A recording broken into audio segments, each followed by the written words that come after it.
Photo তোলা ও video করার শরীয়ী বিধান কি? দলিল প্রমাণ সহ বিস্তারিত তথ্য দিয়ে বাধিত করবেন।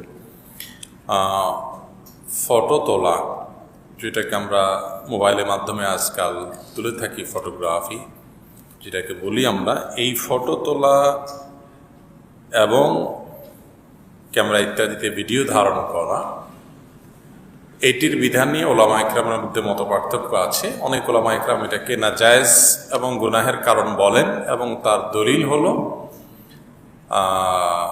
নবী করিম সাল্লাল্লাহু আলাইহি ওয়াসাল্লামের সেই হাদিস, যে হাদিসে তিনি ছবি অঙ্কনকারীদের জন্য ভর্ৎসনা করেছেন। তিনি বলেছেন যে লা তাদখুলুল মালাইকাতু বাইতান ফিহি কালবুন আও সূরা, যে ঘরের ছবি কিংবা কুকুর আছে সেখানে রহমতের ফেরেশতা প্রবেশ করে না।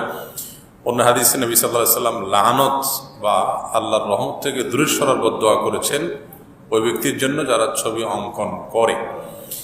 তো এই হাদিসের ভিত্তিতে ওলামা ইকরাম সাধারণভাবে, অনেক ওলামা ইকরাম সাধারণভাবে সকল ছবির জন্য এই একই বিধান প্রযোজ্য বলেছেন, যার কারণে যে ছবি মানুষ তুলে দিয়ে আঁকে কিংবা ভাস্কর্য ইত্যাদি দ্বারা ছবি নির্মাণ করে, সেই ছবির ক্ষেত্রে তো সর্বসম্মতিক্রমে সেটি হারাম, সেটা নিয়ে কারোর কোনো দ্বিমত নাই।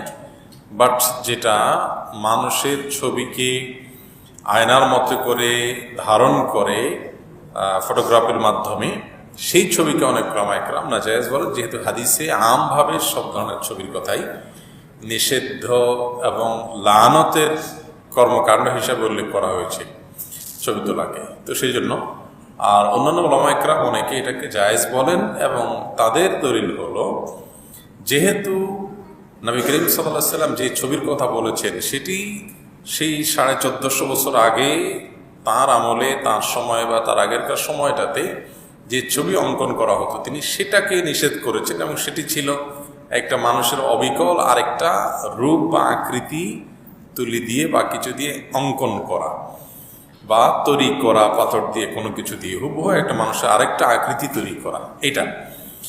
আর আজকালকার যুগে এই যে ফটোগ্রাফিতে আমরা যে ছবি দেখতে পাই, এই ছবিগুলো এগুলো সাধারণত একটা মানুষের ভিন্ন কোনো আকৃতি না, একটা মানুষের হুবহু একটা মানুষের আরেকটা রূপ বলতে পারি। আয়না যেরকম ধরলে আয়নাতে একটা মানুষ দেখা যায়, বাইরে একটা মানুষ দেখা যায়, মানে টাইপটা অনেকটা এইরকম, যে একটা মানুষেরই আরেকটা তারই এই রূপটার আরেকটা কপি মাত্র।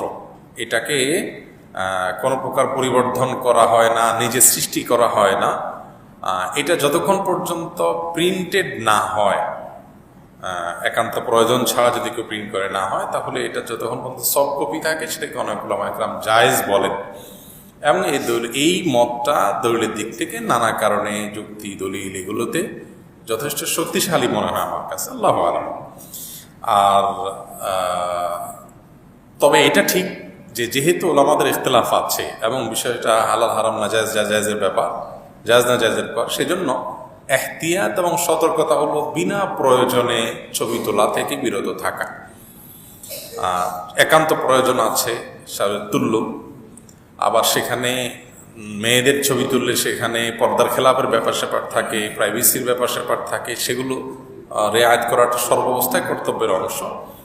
তো খোলাসা কথা হলো যে ছবি তোলার পর সেটা প্রিন্ট করে টাঙানো রাখা, এটা না জায়েজ প্রয়োজন ছাড়া। একান্ত যদি পাসপোর্টের জন্য, সিকিউরিটির জন্য, আইডির জন্য করা হলো, সেটা জায়েজ।